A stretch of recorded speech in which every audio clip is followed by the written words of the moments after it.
Welcome back. 26-year-old nonprofit CEO Liam Elkind has launched a primary challenge against New York Democratic Congressman Jerry Nadler. Nadler has served New York in the House since 1992 and was once the chair of the House Judiciary Committee. While Elkind praises the 70-year-old's record, he argues it's time for that particular Democrat to pass the torch. And Liam Elkind joins me now. It's great to have you with us. What's wrong with Jerry Nadler? Nothing is wrong with the congressman. I grew up voting for him. I have great respect for his career. At the same time, we're in a different moment now. Housing is more expensive. Healthcare is more expensive. We need leaders who can meet this moment. And the Democratic Party desperately needs to build a bridge to the next generation. And if they aren't going to build that bridge, we're going to start building it ourselves. When the congressman's spokesperson tells reporters, as he frequently does, I don't think there's any record to speak of in regards to you, how do you respond? I would direct him to his colleague uptown, Congressman Espaillat, or the President Joe Biden, both of whom personally praised my record of service. I'd also direct him to Carol, my neighbor who I delivered to in the pandemic. Look, I started a group in COVID to deliver food to people who desperately needed it, people who were elderly or immunocompromised or had a disability. I put my personal phone number on a flyer and started passing it around town saying, feel free to call me if you need help, if you need a free delivery of food. And 72 hours later, 1,300 people signed up to join me. Over the course of the last 5 years, 15,000 volunteers joined our grassroots efforts, fighting hunger and serving our neighbors in need. But for months, if you called your government and asked for help getting food, they would tell you to call my personal phone number. Your life shouldn't depend on one person remembering to pick up his phone. Our government, our leaders need to be answering the call. And now the crisis is coming from the White House. And if we keep making the same decisions, we're going to keep getting the same results. We need leaders who are going to reject corporate PAC money. We're going to launch discharge petitions and stand up to the Trump administration, deny them a quorum, refuse to confirm any one of his unqualified and corrupt cabinet nominees. Because we are not just the minority party. We are the opposition party. And it's about damn time we started acting like it.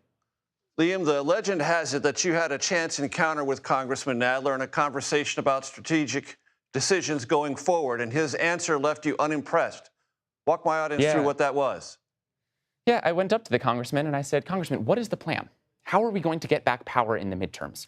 And he said, I don't think we really need to worry about it. I think Trump is going to crash the economy with his tariffs, so we'll do just fine. And that answer isn't just unstrategic. It's insufficient.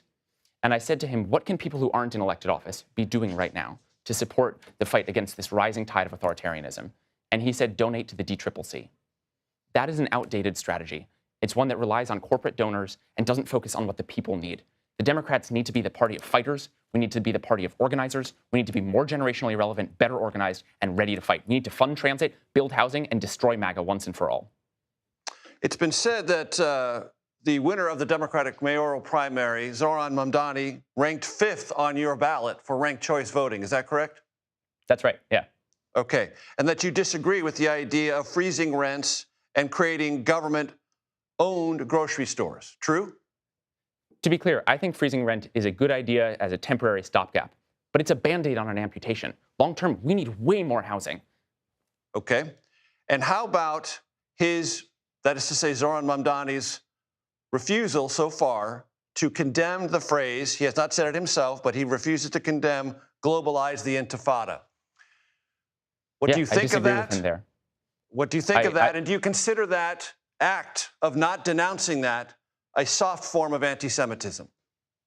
I don't know that I would call it a soft form of anti-Semitism. I disagree with him strongly. And I think all of our leaders need to be strongly taking a stand against anti-Semitism. As a Jew who has personally experienced anti-Semitism in the last 2 years, I think all of our leaders need to be able to unequivocally condemn that phrase. But look, I am endorsing the Democratic nominee, Zoran Mamdani, for mayor, and I am doing it proudly. Very quickly, Reid Hoffman, co-founder of LinkedIn, is a sponsor of your financial backer of yours. You have the support of Dan Doctoroff, who was deputy mayor under Michael Bloomberg, former city councilman Rafael Espinal. That does not constitute, it seems to me, the necessary or the typical backing of a scrappy underdog.